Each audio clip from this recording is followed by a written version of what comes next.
36 വർഷമായിടാ മനസ്സേ ഞാൻ പോലീസില്. ഇതിനിടയിൽ പുറത്ത് അറിയുന്നതും അറിയാത്തതുമായ പല ചെറ്റത്തരങ്ങളും ഞാൻ ചെയ്തിട്ടുണ്ട്. പക്ഷെ അതിനൊന്നും എനിക്ക് ഒരു റിഗ്രറ്റും ഇല്ലടാ. 2 ദിവസം കഴിഞ്ഞ് ഞാൻ ഡിപ്പാർട്ട്മെന്റിൽ നിന്ന് റിട്ടയറായി DYSP മെഡലും വാങ്ങി ഇറങ്ങുമ്പോ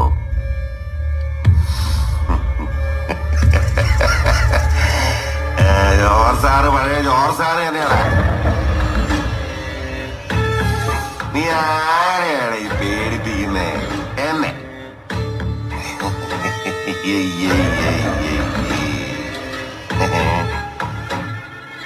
നിന്നെ കാണാൻ ജോർജ് സാർ ഇവിടെ വന്നിട്ടുണ്ട്.